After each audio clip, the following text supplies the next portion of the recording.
Huzurabad sports ground కోసం గత ప్రభుత్వం 10 కోట్ల రూపాయలు కేటాయించిందని ఇప్పటికి 20% వరకు కూడా పూర్తయిందని వెంటనే పూర్తయ్యేలా చేసి క్రీడాకారులకు మంచి క్రీడా మైదానాన్ని అందించాలని హైదరాబాద్ ఎమ్మెల్యే పాడి కౌశిక్ రెడ్డి అసెంబ్లీలో ప్రభుత్వాన్ని విజ్ఞప్తి చేశారు. సోమవారం జరిగిన అసెంబ్లీ సమావేశాల్లో ఆయన నియోజకవర్గ సమస్యలతో పాటు 4 అంశాలు మాట్లాడారు.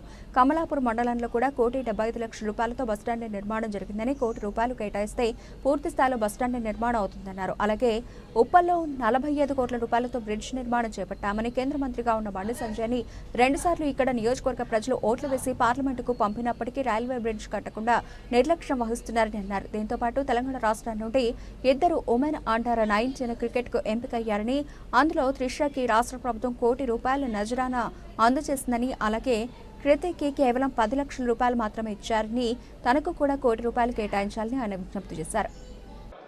మా హుజరాబాద్ ఒకటే subject 2 minutes sir, 2 minutes close చేసుకుంటాం. అన్ని సబ్జెక్ట్స్ 2 సబ్జెక్ట్స్ 2 మినిట్స్ క్లోజ్ చేస్తాం. సార్ గౌరవనీయులు సార్, ఒక్క నిమిషం సార్.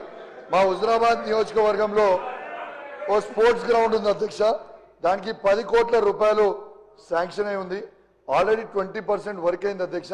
ఇది ప్రొసీడింగ్ కాపీ. దయచేసి అది కంప్లీట్ చేయాలని కోరుతా ఉన్నాను అధ్యక్ష. ఒక్కటే నిమిషం అధ్యక్ష ప్లీజ్. అధ్యక్ష, మా ట్రాన్స్పోర్ట్ మినిస్టర్ గారు ఇక్కడనే ఉన్నారు. మా కమలాపూర్ మండలంలో బస్టాండ్ కట్టినాం అధ్యక్ష. ₹1,75,00,000 రూపాయలతోని. ₹1 కోటి అయిపోతుంది అధ్యక్ష. తనని కూడా రిక్వెస్ట్ చేసిన ఒక్కసారి అది కూడా కంప్లీట్ చేస్తే అయిపోతుంది అధ్యక్ష. ఒక్క నిమిషం అధ్యక్ష. అధ్యక్ష, మా ఉప్పల్లో అధ్యక్ష 45 కోట్ల రూపాయలతోని బ్రిడ్జ్ కట్టినాం అధ్యక్ష. ఆ బ్రిడ్జ్ స్టేట్ వైడ్ ఇష్యూలో అయిపోయింది అధ్యక్ష. ఇవాళ కరీంనగర్ జిల్లాలో ఉన్న పార్లమెంట్ సభ్యుడు, బీజేపీ పార్లమెంట్ సభ్యుడు అధ్యక్ష, ఇప్పటిదాకా ఉన్న బండి సంజయ్ గారు, సోకాల్ మంత్రి గారు, ఇప్పటిదాకా 2 టర్ములు గెలిపించారు కరీంనగర్లో. మా హుజరాబాద్ నియోజకవర్గంలో ఓట్లేసారు. బ్రిడ్జ్ కంప్లీట్ చేయడానికే వాళ్ళ సెంట్రల్ గవర్నమెంట్ ఏదైతే రైల్వే మీద కట్టాలనో ఆ బ్రిడ్జ్ కట్టాడు అధ్యక్ష. కానీ బయట మాత్రం పెద్ద పెద్ద మాటలు మాట్లాడుతుంటాడు. హుజరాబాద్ నియోజకవర్గ ప్రజలు ఆయనకి ఓటేసిర్రు. బీజేపీ వాళ్ళకి ఓటేసి ఆయన ఎంపీ గెలిపిస్తే సెంట్రల్ ఫండ్స్ తెచ్చి కంప్లీట్ చేయకుండా 4 సంవత్సరాలు అవుతుంది అధ్యక్ష. ఇంకోటి అధ్యక్ష, నేను క్రికెటర్గా, గౌరవనీయులు క్రికెటర్గా శ్రీధర్ అన్న అడుగుతారు. శ్రీధర్ అన్న గారు కూడా క్రికెటర్గా చాలా ఇష్టం. మన స్టేట్లో అధ్యక్ష 2 women cricketers under 19 India world cup కి సెలెక్ట్ అయ్యారు అధ్యక్ష. ఒకరి పేరు త్రిష, ఇంకొకరి పేరు ధృతి. అయితే అధ్యక్ష గవర్నమెంట్ కూడా వాళ్ళకి చాలా సపోర్ట్ చేసింది అధ్యక్ష. త్రిష గారికి 1 crore రూపీస్ ఇచ్చిండ్రు.